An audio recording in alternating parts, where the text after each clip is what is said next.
टुगा आस्था विकास बचत तथा ऋण सहकारीको 3वटै एकाइ बैठक सभाका प्रस्तावहरू पारित गर्दै निर्णय प्रमाणित गरेको छ। रूपन्देहीको ठुटीपिपलमा केन्द्रीय कार्यालय रहेको संस्थाले ठुटीपिपल, कोटीहवा र भैरवामा इकाइ बैठकबाट छनौट भएका प्रतिनिधिहरूले 16वटा प्रस्ताव पारित गरी माइन्युटसहित निर्णय प्रमाणित गरेको हो।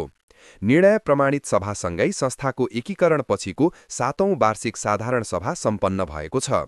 संस्थाले शेयर सदस्यलाई व्यवसायमूलक र आत्मनिर्भर बनाउँदै आर्थिक, सामाजिक तथा सांस्कृतिक रूपान्तरणको लागि विभिन्न योजनाहरू अघि सारेको छ। संस्थाको अध्यक्ष डीबी थापाज्यूको अध्यक्षतामा भएको सभामा बोल्दै प्रमुख वक्ता सहकारी अभियन्ता भीमप्रसाद तुलाचनले सहकारीका 3 स्तम्भ सञ्चालक तथा उपसमिति, व्यवस्थापन समिति र लेखा समितिले समान भूमिका निष्पक्ष रूपमा गरे सहकारीमा समस्या नआउने बताए।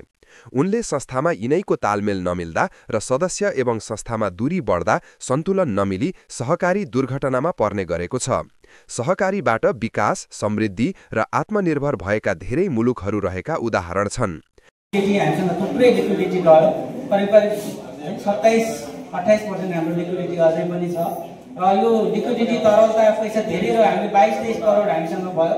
तर के गर्ने भने यो पैसालाई चाहिँ अलिकति चाहिँ सुरक्षित लगानी गर्नु पर्यो, राम्रो सदस्यलाई लगानी गर्नु पर्यो, राम्रो कारोबार भएको सदस्यलाई लगानी गर्नु पर्यो। ब्याङ्कको कुरा पनि आएको, तर त्यो आफ्नै बाध्यता अहिले चाहिँ लगानी गर्ने वातावरण नभएको कारणले यो पैसा रह्यो र यो लगानी गर्न नसकेकै कारणले हामीले चाहिँ यो बचत ऋणको अनुपात, जबकि बचतको अनुपात ऋणको अनुपात 70 देखि 80 हुनुपर्ने र चाहिँ बचतको अनुपात भन्दा ऋणको अनुपात अलिकति बढी हुनुपर्ने।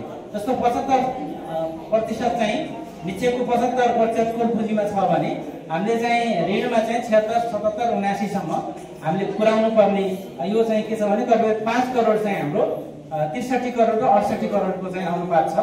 यो राम्रो सुधार दिनुभएको छ। हामीले बुझिरहेको छौँ, तर चाहेर पनि यसलाई मिलाउन सकिरहेको छ। सदस्यलाई व्यवसायमूलक बनाउँदै क्षमता विकास, रोजगारी र आत्मनिर्भर बनाउने भूमिका खेल्नुपर्ने आवश्यकता रहेको बताए।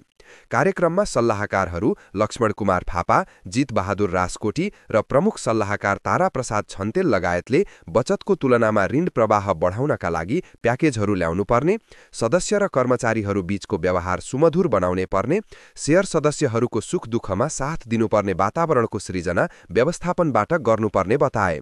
उनीहरूले टुगा सहकारीले सदस्य र समुदायमा पारेको सकारात्मक प्रभाव र विश्वास जितेकोले आर्थिकको साथै सामाजिक काममा निरन्तरता लाग्न आग्रह गरे। कार्यक्रममा शेयर सदस्य र उत्कृष्ट कर्मचारीलाई सम्मान गरिएको थियो। 20 वर्ष अगाडि स्थापित 3वटा सहकारी 6 वर्ष अघि एकीकृत भएको थियो। एकीकरणपछि जिल्लाभर कार्यक्षेत्र रहेको सहकारीमा हाम 7178 सदस्य रहेका छन्। संस्थाका अध्यक्ष थापाले संस्थामा 2082 को असाढ मसान्तसम्म 90 करोड पुँजी भएको जानकारी दिए। यस्तै 7 करोड 78 लाख शेयर पुँजी, 68 करोड 2 लाख बचत निक्षेप, 63 करोड 22 लाख ऋण लगानी, संस्थागत पुँजी 6 करोड 51 लाख रहेको छ। संस्थामा 1066 जना बाल सदस्य समेत रहेका छन्।